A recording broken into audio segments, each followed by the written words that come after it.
This is Global Mining News, available worldwide on the internet. Welcome to the Northern Miner Podcast. My name is Adrian Pocobelli. It's almost overwhelming to the point of being numb, all of the information we are being subject to. And I'm just becoming used to it, but every so often you just have to kind of stop and ask yourself, I love the big picture questions, what is going on? As I try and untangle that, well, I guess maybe the reason the frequency of data is so intense, I guess we have a presidential election in 2 weeks. It'll be an interesting show in 2 weeks. I guess 3 weeks might even be more interesting when we know the results. And there's lots going on at the Northern Miner and its sister publications, mining.com and the Canadian Mining Journal. We are putting on the Global Mining Symposium. That's actually the Northern Miner, I guess, in name, but I think everybody's kind of chipping in there. And yeah, we have David Rosenberg, and we actually just put a story up on David Rosenberg. I mean, David Rosenberg is probably one of the hottest interviews on Wall Street right now. And so that's pretty exciting. And yeah, so he's going to be talking on November 10th, and the conference is November 10th and it's November 12th. We're taking off Remembrance Day, of course. And here it is, David Rosenberg to present 2021 Outlook at Global Mining Symposium. And I think that's the theme of the symposium. It's going to be the Outlook. So that's always my favorite stuff is tell me when I'm going to get rich, tell me how I'm going to get rich, and then tell me again. So that is all coming up. If they're right. Rosenberg he's bullish on gold. I mean, and check out his social media. His Twitter especially is doing phenomenal. I was just looking at it, 106,000 followers. He's got a great team together. Yeah, it's really amazing what happens when you really invest in your social presence. It's pretty spectacular. So he's positive on gold. I think he's bearish on the economy. Yeah, so I think he'll fit right in with the team. He'll fit in right. I'm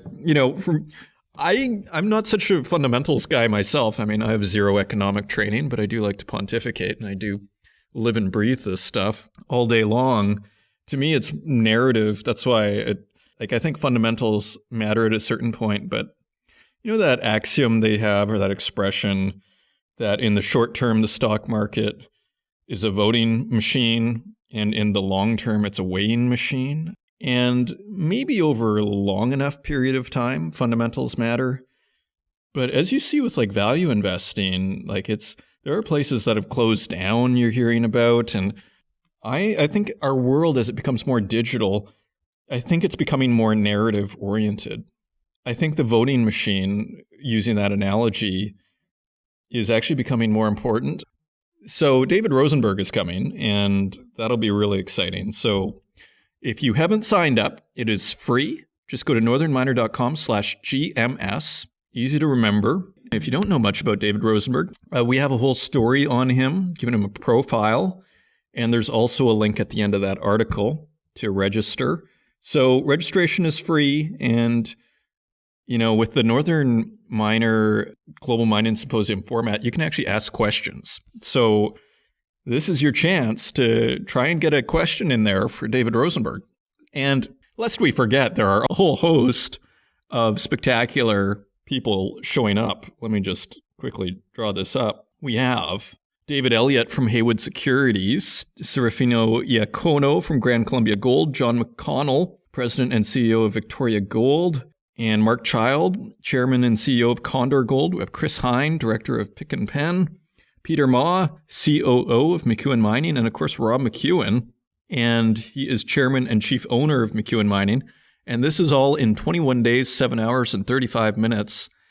And if you are interested in sponsoring it, there are all sorts of great opportunities available for you. So just hit on the big orange sponsorship info button on northernminer.com/GMS. So with that, today's show, we're bringing in, as we deal with all this information, we're going to bring in a couple of consultants from SRK. They were thought leadership partners at our last Global Mining Symposium. And it's easy to forget. You usually pay a whole bunch of money for them to give you their insight. So I'm excited. It's actually happening on the same day of this podcast. So it's a busy, busy day.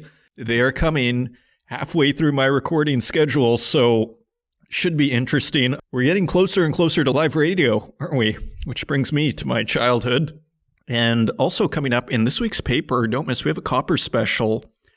And I think that's really topical because there are a lot of people who are interested in these junior and mid-tier copper producers. And we have 8 really interesting companies there to look at. And they don't really get a lot of attention generally. So it's just one of those, classic Northern Miner bread and butter type stories that nobody else pays attention to, that we kind of get all to ourselves for the most part. And so don't miss that. If you want to find us online, you can find us at northernminer.com. You can find us on Twitter at Northern Miner. You can find us on Instagram at The Northern Miner. Find us on Facebook and LinkedIn, and also on YouTube, where we also host these podcasts, and wherever podcasts are available, including Spotify and Stitcher. And with that, let's turn to the news. And I want to turn to this TMAC China story. Canada-China relations, like a lot of countries in the world, a lot of countries are having problems with China right now. And Canada is not immune. And there are a couple of stories that, again, I keep wanting to connect. And so from the mining context, it's this TMAC Shandong takeover. And so China's Shandong, a state-backed miner. And don't forget about our interview with Chris Hind, if you haven't heard it. And he was describing how he once was seeing a Chinese mining company present, and he's like, it's almost like they were talking as if they were representatives of the government, right? So I think he said that as an observation and just an opinion, but I think it's an important observation as we look at this story. So Shandong, which is a state-backed miner, wanted to take over TMAC Resources, and it's in the Canadian Arctic, and it's a gold project, and it kind of looks like a win-win for the Chinese in the sense that this stock was trading quite high. I'll bring up the numbers right now. Now, in 2017, TMAC was trading at $18.32 per share. And right now, TMAC is trading for $1.27 per share. So it's around 10%, actually less than 10% of its price only back in 2017. Actually, it was way up. It was at $18.32 at one point. So the deal is for $1.75 per share, which is $149 million. So it kind of looks like a total win-win for the Chinese government, which doesn't necessarily even need to make a profit. They just might want the gold. And then they have a nice, little base right in the Arctic, which everybody is very interested in from a geopolitical perspective. Now, more context, there were the 2 Canadians that were arrested for alleged espionage after Canada arrested Huawei executive Meng Wanzhou to be extradited to the U.S.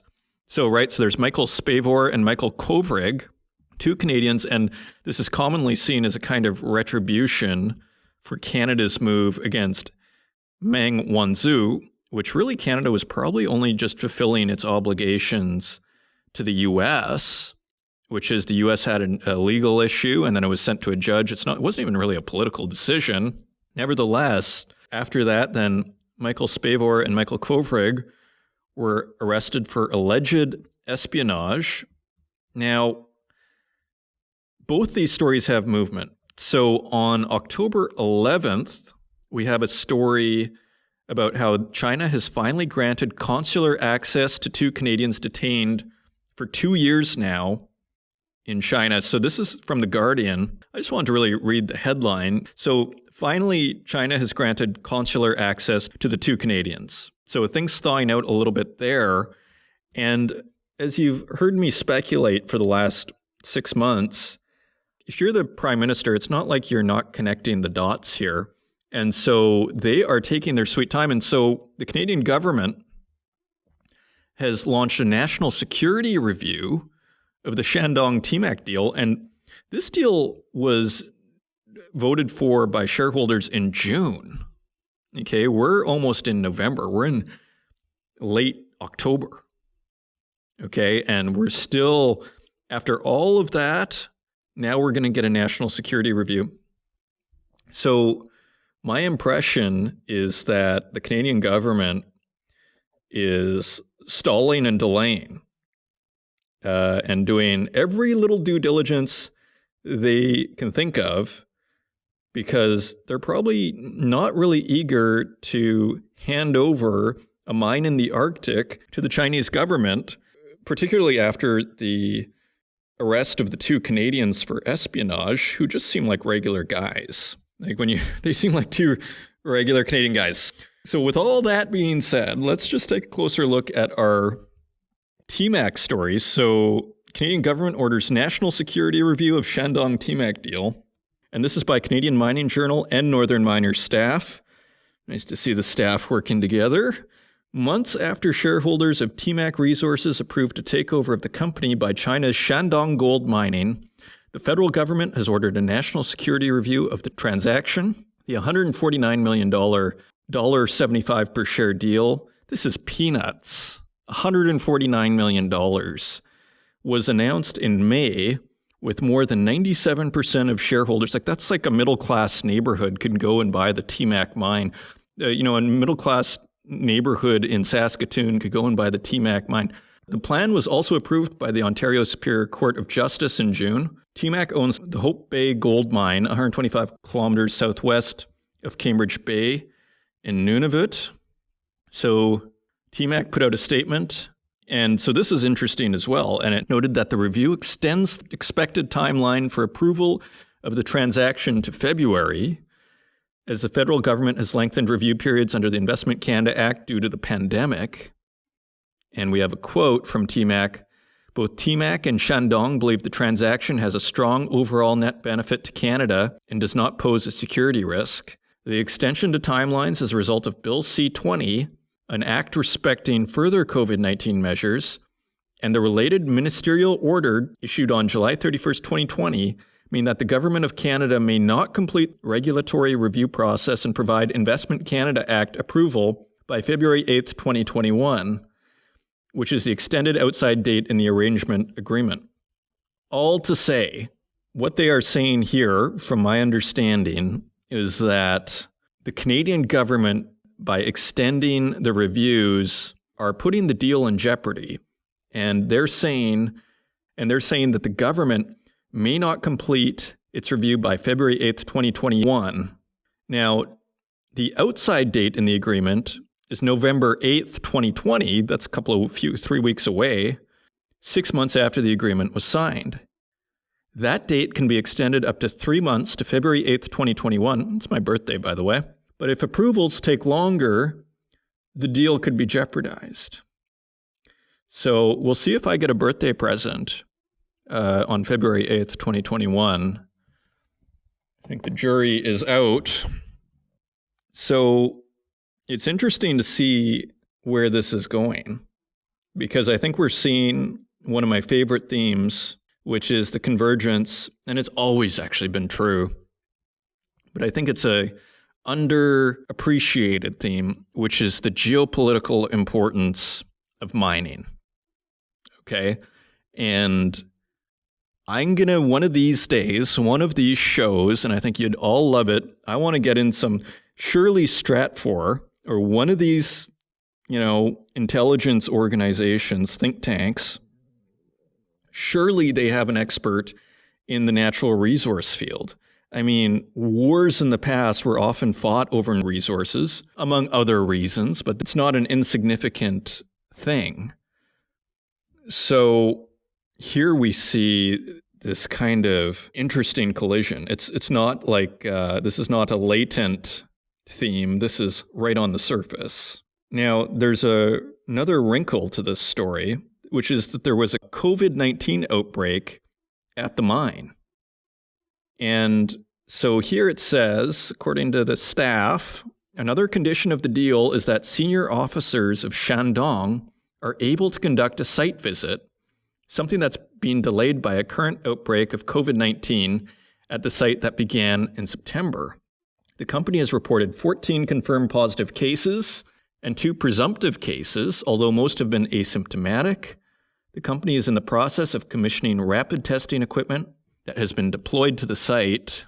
Since July, the mine has been operating on a reduced operating plan, running the processing plant for 3 weeks and then idling it for 3 weeks. Nevertheless, with reduced capacity and staffing, the mine produced 18,420 ounces of gold in the third quarter. Now, just a little bit more. So you see how TMAC is getting really... It's funny how this mine, because the Chinese government really wants this mine. I think they see it as basically paying nothing for a whole bunch of gold in a very strategically important place. The Canadian government, let's see if they're dumb enough to take our, $150 million in fiat that we just print off. Okay, so going deeper here. News of the National Security Review came the same week as tensions escalated between Canada and China over Hong Kong and other issues. The Globe and Mail, Canada's national newspaper, reported that at a press conference on October 15th, China's ambassador to Canada, Kong Peiwu, told Canada to refrain from giving pro-democracy activists in Hong Kong asylum in Canada. Pretty heavy-handed, isn't it? According to the newspaper, Ottawa accepted at least 2 Hong Kong activists as refugees in September in the wake of China's imposition of a national security law in the former British colony. Yeah, Germany has also done this. I was just reading the paper this morning. Quote, "We strongly urge the Canadian side not to grant so-called political asylum to those violent criminals in Hong Kong because it is interference in China's domestic affairs, and certainly it will embolden those violent criminals." The Globe and Mail quoted the Chinese diplomat as saying, "If the Canadian side really cares about the stability and the prosperity in Hong Kong and really cares about the good health and safety of those 300,000 Canadian passport holders in Hong Kong and the large number of Canadian companies operating in Hong Kong, you should support these efforts to fight violent crime." So you see there's a manifest meaning and there's a latent meaning, and I think both are meant to be communicated. The manifest content is, if we have violent criminals in Hong Kong, you shouldn't be hiding, and we need to deal with them so that Hong Kong can be safe, so that Hong Kong is safe for all 300,000 Canadian passport holders and companies operating in Hong Kong. But the latent, not so hidden meaning is we have 300,000 Canadian passport holders in Hong Kong, and we have a whole bunch of Canadian companies in Hong Kong. You should probably not do this. Continuing. Kong also cautioned Ottawa not to interfere in China's internal affairs and its treatments of its Uyghur minority in Xinjiang. Kong's comments came shortly after Trudeau accused Beijing of practicing, quote, coercive diplomacy on both issues and on the detention in December 2018 of 2 Canadian citizens, Michael Kovrig and Michael Spavor, who were incarcerated after Canada's house arrest of Meng Wanzhou, a top executive at Chinese tech giant Huawei, due to an extradition request from the United States. Kong replied, "There's no coercive diplomacy on the Chinese side. Those 2 Canadian citizens have been prosecuted because they were suspected of engaging in activities which endanger our national security." End quote. So, real tensions between Canada and China. And now we have an editorial from Trish Saywell. Souring Australia-China relations puts coal in the crosshairs. Australia is also having issues with China right now. Let's turn to that story. Relations between Australia and China have been strained since Prime Minister Scott Morrison called for an independent global investigation into the origins and initial handling of the coronavirus pandemic. The Conservative leader has also criticized China's recent imposition of new security laws in Hong Kong and suspended its extradition agreement with the former British colony, which reverted to Chinese rule in 1997. Remember, this is an editorial. Beijing isn't happy. Earlier this year, China imposed an 80.5% tariff on Australian barley imports, imposed restrictions on some wine and meat exports and told Chinese students and tourists to refrain from traveling to Australia because of what it described as racial discrimination there. More recently, China in August detained Chang Lei, an Australian citizen born in China and television host for China's CGTN English language television service, on allegations of national security crimes. In September, 2 Australian journalists, Michael Smith from the Australian Financial Review, and he was the correspondent in Shanghai, and Bill Birtles, the Australian Broadcasting Corporation's Beijing correspondent, these aren't small organizations, they're major Australian media, fled the country after being interrogated about Chang Lei by Chinese state security agents. But the tensions were seeded 2 years ago when Australia became one of the first countries to ban Chinese technology companies Huawei and ZTE from supplying its national 5G network. Back to Huawei, okay? Now, how does mining factor in? It's through Australia's coal exports to China, which are quite large. The souring relations appeared to have escalated this week, with initial reports from S&P Global Platts and Argus Media that Beijing has instructed some of China's steel mills, power companies, and coal traders to stop importing Australian coal. By some estimates, about 27% of Australia's metallurgical coal and 20% of its thermal coal is exported to China. Now, this seems to be news to Australia's Trade Minister Simon Birmingham, who on October 13th said, quote, "We take the reports seriously enough," so they haven't been informed. "We take the reports seriously enough, certainly to try to seek assurance from Chinese authorities that they're honoring the terms of the China-Australia Free Trade Agreement and the World Trade Organization obligations. We do know from recent years that there are certain cyclical patterns to the way in which China has managed coal importation, and this may be another case of that." So you see the diplomacy here. Well, we sure hope you're following the law in regard to the WTO and our free trade agreement. And then it looks like the Australian minister is giving China a face-saving move of, we know that there are cyclical patterns in the way that China is managing its coal imports, so maybe it's just that, and we don't need to look at this any further. So there's a lot more in here. I could spend all day on this, quite a bit more, but interesting geopolitical elements here to the whole mining sector. Moving right along. You might remember the Bungu mine where there was an attack. SMAFO used to own it, and they shut it down following an attack that killed 39 civilians. And this is in Burkina Faso. It's a hot spot for terrorism. And now Endeavour Mining, which is now West Africa's top gold producer, says it has resumed operations at its Bungu mine in Burkina Faso, and they purchased it from SMAFO after SMAFO shut it down. So it is reopened. And they're working in close partnership with Burkina Faso's government on a new security plan. And you can imagine the Burkina Faso government wants their mines to stay open because they benefit from it. So it sounds like Endeavour is pretty deeply into West Africa. So we have Sébastien de Montessu, Endeavour's president and chief executive, who said in a statement, "The newly acquired assets are now well embedded into our West African operating model. In addition to the significant procurement, supply chain, and G&A savings, we're also seeing the benefits of softer synergies that arise from being the largest gold producer in Burkina Faso." So they're all in Burkina Faso. And they expect to achieve the top half of their 2020 production guidance range of 130 to 150,000 ounces of gold at all-in sustaining costs of $620 to $725 per ounce. So with gold trading at $2,000 or $1,900, they're making quite a bit of money off every ounce. And if they're getting close to 150,000 ounces, yeah, you do the math. It looks like back of the envelope, $150 million right there. So also interesting. Now, we don't want to go too long here, so let's just wrap up. Glencore is in talks to supply nickel with car and battery makers. And CEO Ivan Glasenberg said during the Financial Times Mining Summit, quote, "A lot of the automobile guys and the battery guys are talking to us about nickel. And we're going to see in our metal prices, nickel it broke $7. So it's really continuing to move higher. You know, everybody was talking about copper, but here we have Yeah, but nickel is really the big performer right now, although copper's not far behind. And finally, just a couple of headlines. Kirkland Lake is raising their dividends. And if you look at Kirkland Lake's stock chart, it's quite phenomenal. Anecdotally, it looks like one of the best performing gold stocks of the last few years. It's very impressive when you look at that chart.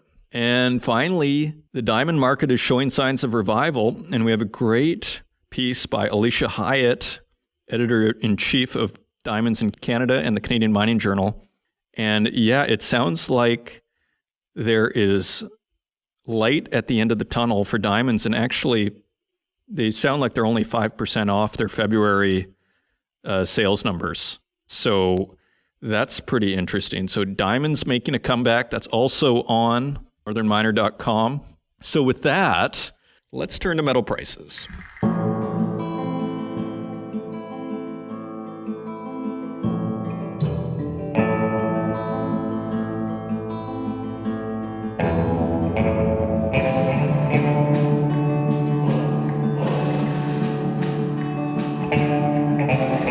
And turning to metal prices, we'd like to thank our friends at mining.com for supplying us with these prices each and every week. And if you'd like to ever find them for yourself, just go to mining.com/markets. And on October 20th, gold is trading at $1,900.61. That is $23 lower than last week's quote. Silver is trading at $24.39 per ounce. That is 66 cents lower than last week's quote. Platinum is trading at $856.34. That is $18 lower than last week. And palladium is trading at $2,354.68 per ounce.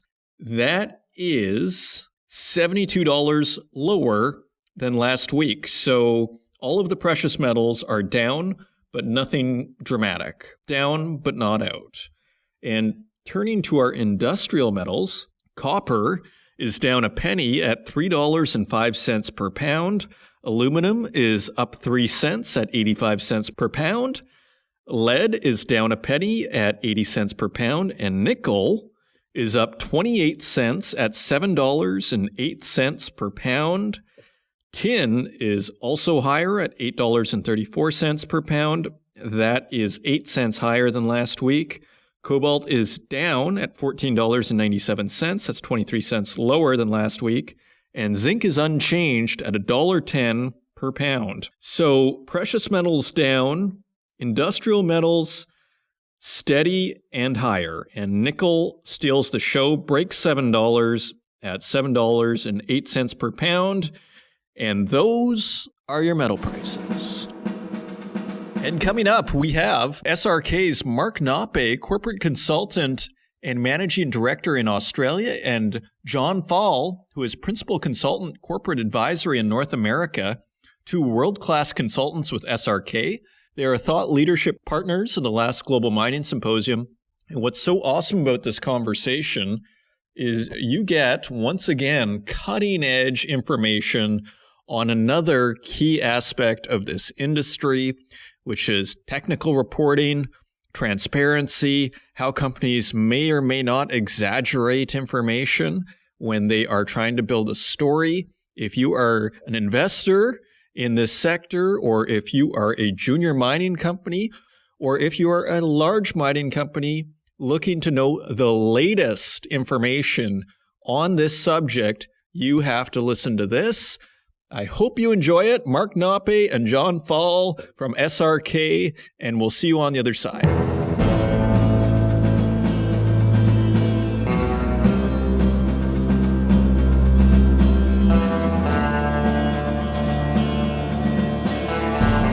So joining us today, we have from SRK, we have Mark Noppe, corporate consultant and managing director in Australia, and John Pfahl, principal consultant, corporate advisory in North America. Mark and John, welcome to the program. Thanks, Adrian. Good to be here. Thanks. Great. Okay, so today we're going to talk a little bit about reporting and all of basically the technical side with Mark Noppe and more the investment side with John Pfahl. So Mark, starting with the technical side, what is the state of reporting in 2020? Like, from my understanding, we had BRIEX 20 years ago brought in the 43101. After that big scandal, we had the 43101 come in. Correct me if I'm wrong. Now, where are we today, and what's the situation? What are people concerned about? Look, and that's good. And here in Australia, we had the Poseidon misreporting back in the late 60s, early 70s that eventually led to our equivalent to that 43101, which, we call it the JORC code for public reporting of exploration results, mineral resources or reserves, and of course also related feasibility study information. So I think we've come a long way 2020. I think, there's always a way to go. I think what we've done over the last 12 to 15 years is to introduce consistency across many of the international markets and these international effectively reporting codes mentioned in 43101 or the JORC code. They're part of a family and suite of codes that are becoming common with common definitions. And the important thing for us is to, ensure that the people that make use of and report under these codes, the competent persons or qualified persons reporting, do so with a great degree of knowledge and understanding so that they are indeed competent to report consistently and transparently. So we've come a long way and always a ways to go. Very interesting. And so are these standards, these technical standards, are they global? Have we reached a global standard, or is it still kind of depending on where you're based? I guess not everybody does a 43101, for example, right? Yeah, so they're all a little different. There's a set of, if you like, a framework from an international perspective, a framework of common definitions and a template which many countries are following, and or the templates being created from some of the best practice from different countries. So there is no one international code, but there's a lot of common ground with a few tweaks. Not every country is on them, but many are either have a similar standard and or are working towards a similar standard. So it's a good thing. It would be great if we had one, but in the world is not so simple. Each country likes to have their own little tweak, but it's great that there's the international collaboration and cooperation to attempt to have common understandings of what it is we're trying to get to. And Adrian, it's interesting, the U.S. just changed their reporting code from Industry Guide 7, which I think was put together in probably the 80s or 90s, and they've just updated it to look a lot more like the 43101 code. And it's interesting, we get the question a lot as to, what's the difference between the new SEC, which is often referred to as SK 1300 regulations, compared to a JORC or a 43101. And I think what Mark mentioned there, the underlying, let's call it technical guidance, which is, usually referred to as CRISCO, it's really consistent now between almost all of the reporting jurisdictions. So, we do have that underlying framework that's consistent. What we probably don't have consistency yet is across the various QPs and competent persons as to how they actually interpret that, and what they believe is appropriate for disclosure versus what another QP or competent person might accept. Okay, help me out with QP. What is QP? Sure. So a QP is a qualified person, which competent person, qualified person is pretty much the same definition between the codes, and it really puts the onus on that person who is taking responsibility for the resource reserve or other means of public reporting as to its accuracy and reliability. So it really the codes can't be 100% prescriptive because there's so much variability in mining projects that you just can't cover all scenarios in the rule itself. So it relies upon the knowledge and expertise of the individuals that do the work, and through that there's a, let's call it, definition of either competent person or qualified person, depending on where you are in the world. Okay, that's perfect. And we do have a lot of students that listen to this podcast as well. Could either John or Mark, could someone define a 43101? Just because there's people who are going to be listening to this that are going to be, what's a 43101? Is there a simple definition that one of you could help us with? Yeah, sure. So 43101 is just simply the name of the Canadian regulatory code, let's say, that dictates mining disclosure. So it's under their national instrument. I guess that's their set of codes, and the location is 43101. So we often call Canadian disclosure or reports that follow the Canadian standard of disclosure NI 43101 reports. It simply refers to that location and that set of guidelines that the Canadian regulatory authorities have put forward. The equivalent under the JORC code sets out how one should report similar items, but within the Australian regulatory regime. And so we call those JORC code reporting or reporting in compliance with the JORC code, which the equivalent would be the 43101 reports following the guidance in Canada for Canadian reporting. Okay, perfect. I think that'll give people a lot to chew on here. So, Mark, in terms of technical reporting and the standards, what is the biggest challenge that you're facing when you go in and when SRK goes in and helps a mine? Like, what are some of the hardest things to do right now? Tell us more about this whole process. Like, illuminate it for us. Okay, so where the journey has come from in terms of these reporting guidelines and reporting standards and reporting codes is, 15, 20 years ago, companies would report, if you like, the least they needed to do to put a message that they believed they wanted to inform the market on. And what happened is you found that reporting was often selective.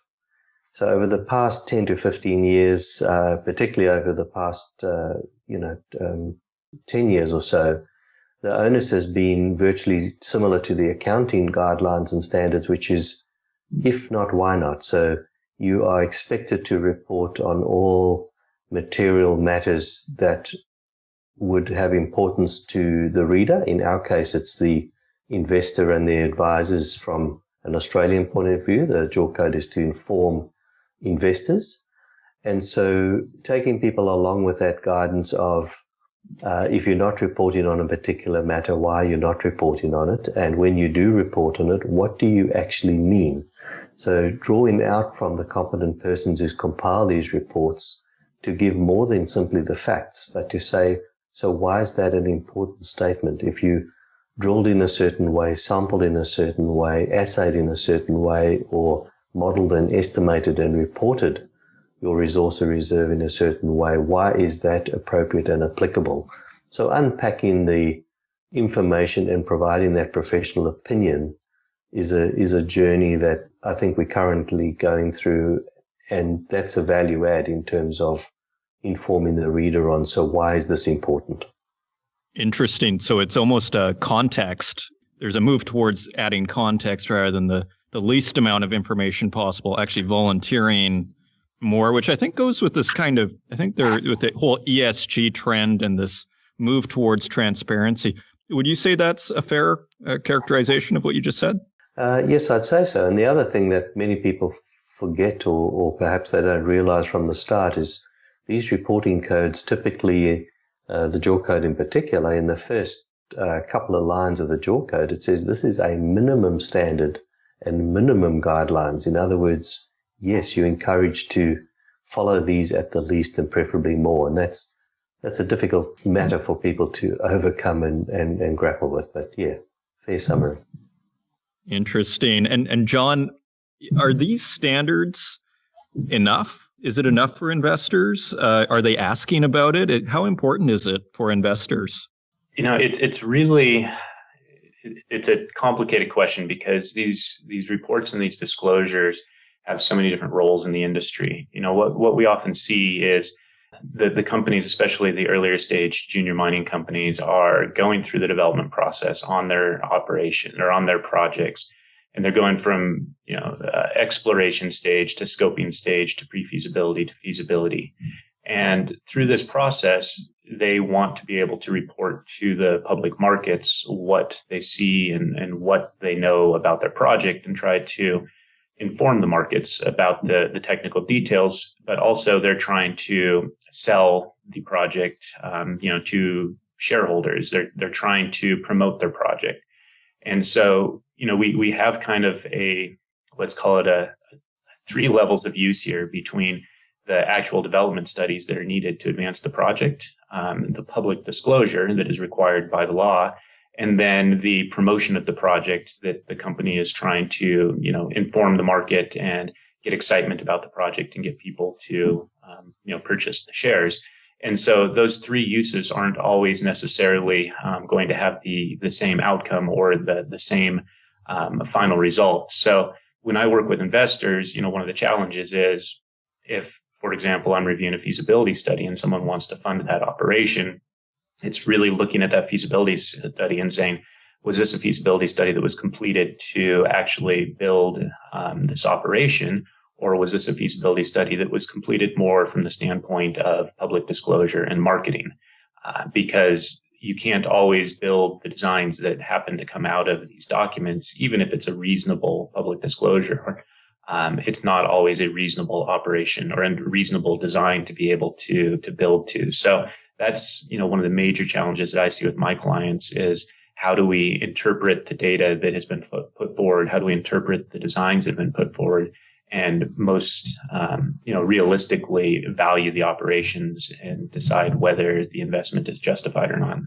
And Adrian, I see John mentioned those 3 uses of public disclosure and that they're not always on the same page.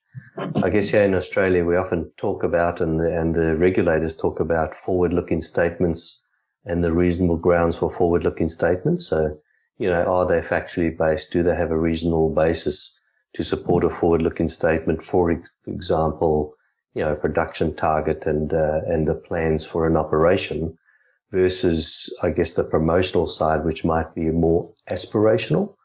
And that's when we find the reporting gets a little bit into trouble when too many aspirational statements are included and not necessarily aligned with a reasonable basis or reasonable grounds for making the forward-looking statements. And that's when the regulators climb in. I mean, we have these guidance and these codes developed because people at some stage did not necessarily do the right thing. I mean, that's why we have laws, right? If everybody did the right thing, we wouldn't have a lot of regulations and laws because we wouldn't need them. But they come in order to provide those boundaries. That is so interesting. These almost this qualitative and quantitative difference between, like, in a sense, there's the numbers. Like you'd think a lot of this reporting would be quantitative in nature. There is X grams per ton, and it's this stage of the project. But really, what you guys are saying is there's actually a lot of qualitative, as you say, about aspirational statements. There's it's almost like you guys need English degrees, or you need people with, who can interpret language as much as anything for this. Is that accurate? I talk about reading between the lines in a public statement until you understand what is factually supported versus what is more aspirational. And of course, when you're telling a story about the future, there's a bit of both in there, but you need the correct context and clarity to separate the two from each other. Yeah, I think the key is that, we can have facts. We can have a drill hole that has X grams per ton of gold that's sampled from it. But you've got to remember, we're extrapolating those facts. A couple of little tiny drill holes getting poked into billions of tons of rock doesn't necessarily give you a fact of what is in the ground. It gives you some data that you can interpret and extrapolate. And the challenge that we see in the industry is when we extrapolate data, we have a range of potential outcomes, a probability called probability distribution. And oftentimes when Mark mentions the aspirational side of things, people might select, let's call it the less likely, still possible, but less likely outcomes instead of the most likely outcomes. So they may still be correct that what they predicted is possible, but they start to get beyond what's likely. And that's where we probably run into a lot of challenges. There is so much interpretation in this. And that's, I guess, where the QPs and competent persons have to play their role is interpreting things most reasonably. I think there's two, just John, listening to that as well. You mentioned that a feasibility study can mean different things to different people depending on the purpose. And I've actually heard that quoted, you must understand that I'm a junior developer and therefore my feasibility study is perhaps more like somebody else's pre-feasibility study. And that's missing the point that there's a definition, albeit there's some gray bands in terms of once you're within those. So I thought that's definitely interesting in terms of reporting and how we report and understanding the context of that reporting. I'm glad you mentioned all these different kinds of studies. Like, could you walk us through the journey, Mark, of a junior developer? Like, what is the first? Do they do a preliminary economic assessment? You're an expert in reporting. What is the journey of, say, if I just started a mining company right now, what do I have to do? What is the roadmap? Yeah, look, and John will chip in, I'm sure. So for example, here in Australia, from a what can you talk about in terms of studies and levels of studies, we'd go from a scoping study, which is still quite early stage and based often on assumptions, to a pre-feasibility study, which has more data, more accuracy, and a greater reliability, and then through to a feasibility study on which often the decisions are made to advance the project to final engineering and or construction. So each of those is a decision point on doing more work, but the feasibility is normally that gateway as a decision to construct. In Canada, the preliminary economic assessment is another assessment tool which is not defined in Australia. And that's a very early stage of rigor and assessment, often when you don't have a lot of confidence yet in your mineral resource, you don't necessarily have an ore reserve, but you want to do some analysis and report the preliminary outcomes. And, in some ways, some people might be doing that in a scoping study here in Australia, but you can't report the outcomes of that as forward-looking statements because they're based on too preliminary data. And John, in the US, I think it's a technical assessment that one now has to do as an early stage assessment of the reasonable prospects for a mineral resources eventual economic extraction, if I'm correct. Yeah, off the top of my head, I'm not sure the name. It might be preliminary assessment as well, but I think that the overall study structure is the same. Names might change a little between jurisdictions, and even within jurisdictions, we hear different terms. But it's really the stage gate process, which is you try to make your decisions and interpret your project based on the level of data available. And early on, you want to make a decision if you have a project that's worth investing significant funds to take to the next level, because each stage of study is going to cost significantly more money, especially when you look at data collection like drilling. You might be able to do a scoping or PEA stage project for less than $1 million, whereas a feasibility study might cost you $10 million or even $100 million. So you need to be able to stage your process and evaluate the prospects and economics as you go along, and make sure that if you want to go into that, let's say, feasibility stage, that might be tens or hundreds of millions of dollars, it's actually a project that's justified spending it on. And so that's why we take it through these multiple levels of study with different levels of data supporting it. But Adrian, also just winding it back, we're talking there about technical economic assessments in those studies. Obviously, if you go back to the early stages of the explorers, of course, the first point that they're looking to do is to identify potential targets that they can define, and hopefully, in conducting early to advanced exploration, make a discovery, and then advance that exploration with more knowledge. And of course, that kind of information and those kind of releases are very important to that side of the market, before you even get to those technical economic assessments of the study types we mentioned. So the pipeline is, exploration, discovery, advanced exploration, resource assessment, technical economic studies, and then your decision to construct design, construct, and then obviously operate. And we shouldn't, forget that ultimately what many people talk about as part of the ESG, the environmental social governance as well, is a robust analysis of mine assessments and what will be required at mine closure stage.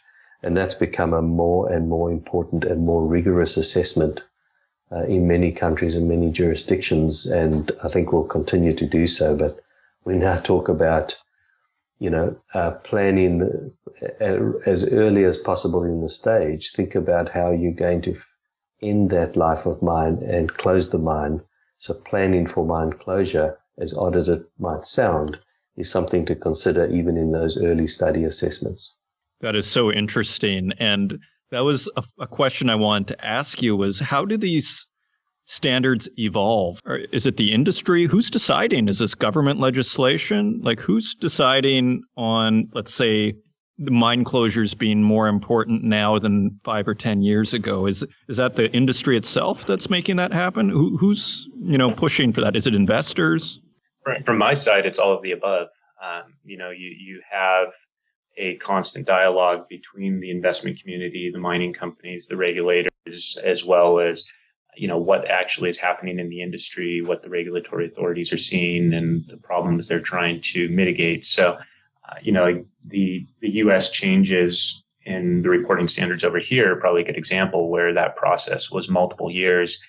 Industry group worked with the regulatory authorities to help put together preliminary rules and regulations that went out to the public, where comments were provided, quite extensive comments. A lot of those comments were taken into account by the regulatory authority, both from public investors as well as the mining companies themselves. And so it really is a iterative and collaborative process in how these things evolve. And then just, again, because the competent person, a qualified person, they play such a role in the work itself, they really drive the process. What best practice is seen between individuals really gets carried across multiple projects and might become the new standard as, new best practice gets established. We talk about, industry does a fair job, but of course, investors and lenders play an important role. So, for example, the whole discussion over the past several years on the responsible investment in mining projects is the recognition that mining is an essential activity to, support our human endeavors and activity.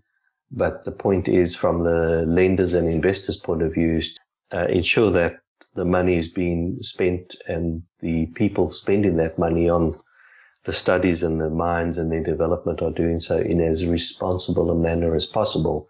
And when you unpack that, you start adding these additional guidelines and or standards around, we've just mentioned mine closure, but of course, we're all very aware of the issues around tailings dams. And, there's a new international tailings standard, which will go a long way to bring people up to a common level of tailings engineering designs and assessments as well. So these matters leapfrog each other. They develop from different places. They get adopted often in one country and then globally. It all depends. The tailing standards are an internationally accepted, adopted, and debated standard, for example.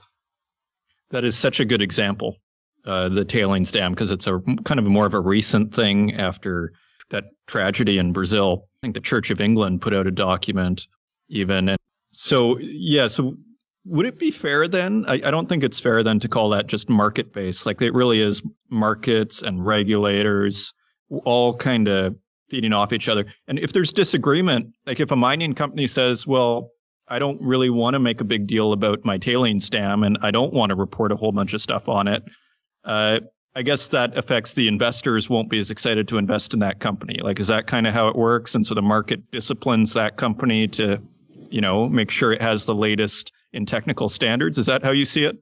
Yeah, I think that's the way that the free market works is, in the end, the money talks. And if the people with the money find that it's important, they push companies to do what they think is appropriate.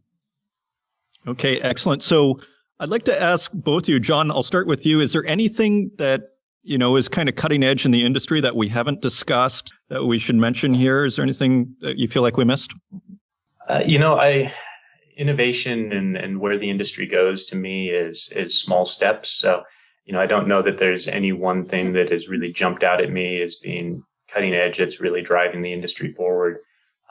But at the same time, absolutely, we see incremental improvements every year, whether it's from the reporting side, which we've been talking about today, or from the operating side, or exploration, everything else. It is an industry that's improving over time. And I think that it's important that we see that continued improvement and growth. Very good. And Mark, with all the technological stuff on the technical side, are you guys using AI? Like, what are you seeing that on the technology front, and what have we missed talking about here? Well, look, we called it AI in the broad sense, but we're still a long way generally from artificial intelligence. It tends to be machine. Fair point, Mark. It's machine learning and other items which ultimately fall under what we loosely call artificial intelligence. But it is interesting. I worked with a package back in the late 90s, if anybody can think that far back, which was machine learning at the time, and it was around exploration and target assessment and data analysis for big data, complex data.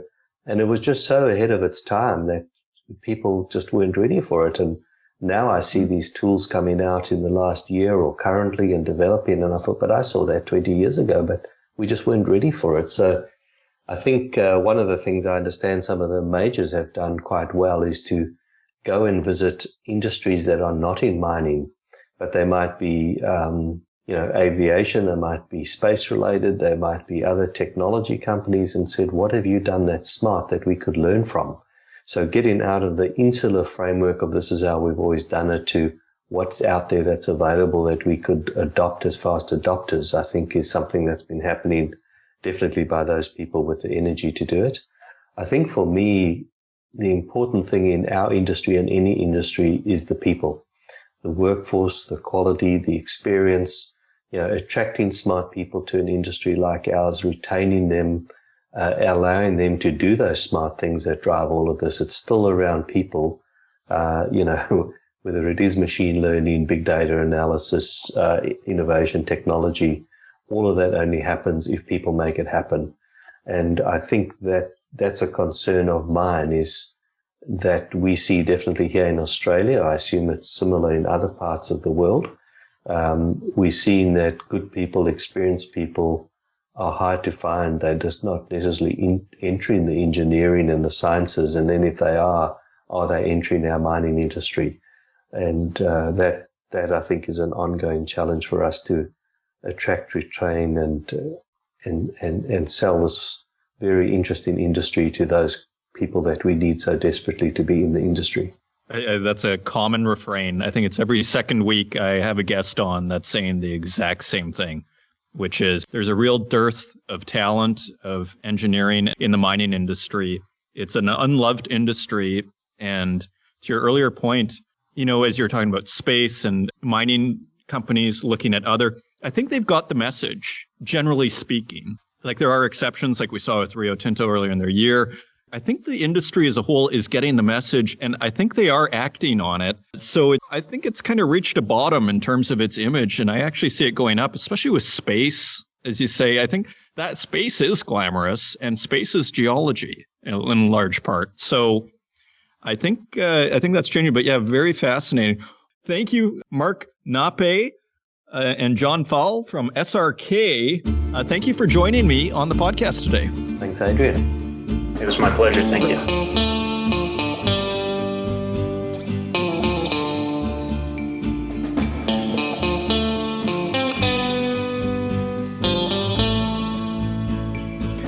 Another must-listen interview. It's almost like we're giving classes out here as we travel across all the many mines that this industry has to offer. And SRK, world-class experts, giving us the lowdown on technical reporting.